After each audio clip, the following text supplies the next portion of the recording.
Hey, reality hackers, what's going on? It's Michael, and I'm excited to chat with you today. I really am. I know we don't do a lot of crazy stuff at the beginning of our videos, but we still have a lot of fun regardless. And today I wanted to talk to you about something that I think a lot of people are dealing with right now, especially as it relates to the holidays. Oh, and that's that nagging internal voice that wants to tell you that you're not enough, you're not doing it right, there's a million ways you could be doing it better, blah, blah, blah, blah, blah, self-condemnation, self-condemnation. And the first thing I want to talk about here is ultimately this. Man, you have a right to decide what you believe to be true. And I know, like, you know that, right? But you really need to hear that. You have a right to decide what you want to be true, right? Especially for you as it relates to Christmas and, you know, the holidays. They're just a really, really frustrating time for a lot of people, and that's okay, you know. But I want to understand deeply that I can believe anything that I want, anything I want. And this is so freeing, man, because yes, the truth is for most of us, our thinking is dependent upon our past experiences, right? We relate what is happening now to how it may have unfolded in the past. If we had terrible holiday experiences in the past, they're most likely terrible for us now. And thus we've done some intentional work in making them better. And I'll tell you what, man, I understand it, right? Most of you know my story that I grew up in foster homes for the most part. I was adopted when I was 7. And when I turned 18, you know, I went on a massive crusade across the country for Jesus and that whole thing. And, you know, for many of those holiday seasons, I was alone and I hated it. I hated being by myself, especially because my birthday is 4 days after Christmas, right? It was a very depressing time. And I remember specifically, you know, after I had my first awakening experience that year, actually, I was living with a roommate in San Diego.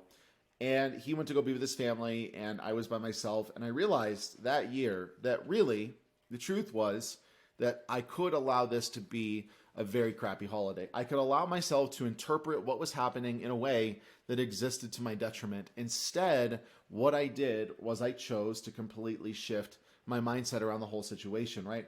Ultimately, I stopped engaging in entertaining these thoughts of not being good enough, not being worthy, not deserving a family, blah, blah. Because at the end of the day, those are just echoes of shitty beliefs, right? They're echoes of crappy beliefs.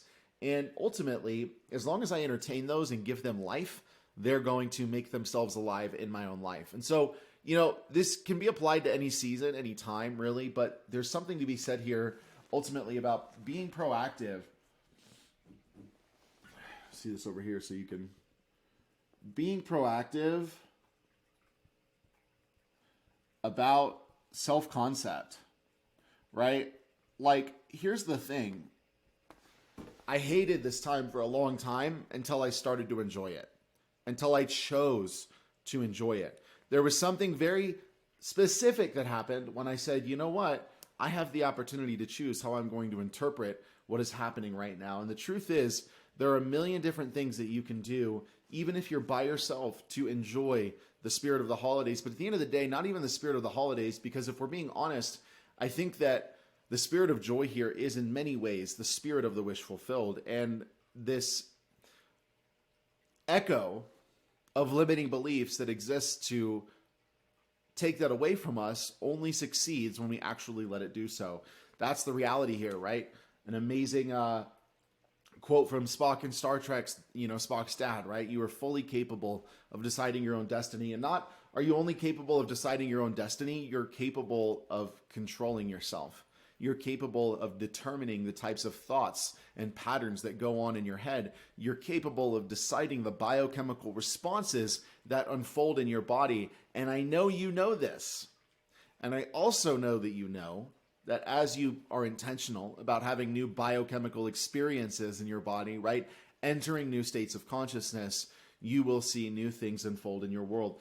And so, man, I will tell you what, again, right, at the end of the day, everything is meaningless. I can assign any sort of meaning to anything. And this is really important. This involves taking radical responsibility for yourself, for your life, and what you believe to be true, right? being proactive about your self-concept. Nothing is better than being intentional about what you believe to be true about yourself, because what you believe to be true ultimately comes to pass.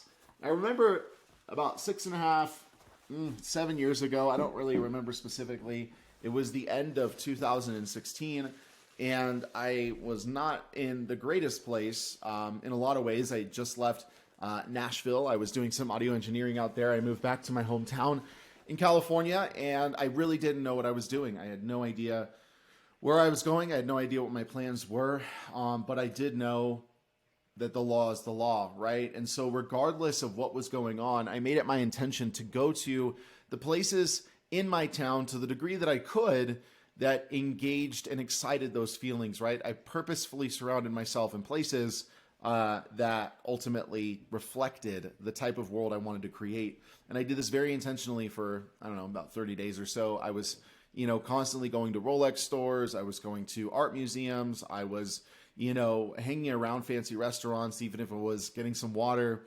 I was really putting myself in environments that could take me to the next level, or that would be reflective of where I was if I was at that next level. And, in a matter of months, so many things changed. Founded Reality Hacker, lifestyle increased by $500,000, a lot of different things there. But ultimately, I tell you that story, and that was actually during Christmas. That was literally the month of December in 2016. And I tell you that story, and I can give you a million more, to when you decide to change what you're believing to be true about yourself in any given moment, you change how you feel. And when you change how you feel, you change how you interpret and ultimately navigate the human experience. And that's the whole point here. If there's anything you get out of this, it's about self-control. It's about self-responsibility. It's about speaking to the capability you have at any given moment, okay, to decide what is true for you. And if you're having problems getting yourself back to that anchor point, that's 110% okay, right? The most important thing is that you don't judge yourself for getting out of a high vibrational state. Most people's biggest problem is that they judge themselves for getting out of a high vibrational state, and then they just stay in that judgment for X amount of time until they decide they're ready to come out. But the idea here is that we're being proactive about our self-concept, right? We're being proactive about the states of consciousness that we're entering into. Because here's the thing, whether it's Christmas, whether it's Easter, whether it's the middle of summer, nothing changes until I do. Because when I change the way that I look at myself, the things that I look at change. There is an amazing world for you. There is tons of joy. There is tons of laughter. There is tons of fun. There is tons of romance. There is tons of wealth and luxury and lavishness that is available for you.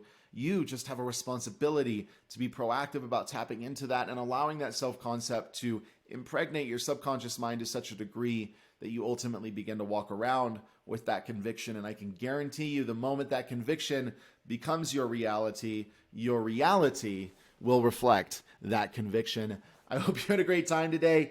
Man, you're loved. You're loved. That's all that's important. Take my hat as a sign of how loved you are. I hope you have an amazing day. If you need some love, just come back and watch this video again and you'll get some. Maybe I'll do a live stream on Christmas for those that, want to experience some more love. But you're so loved, and that's really the most important thing here, man. You're so loved. You're so powerful because you are the totality of the universe experiencing itself. So if you like this video, go ahead and like, comment, subscribe, do all the amazing things. And yeah, you're freaking amazing, okay? We'll talk to you soon.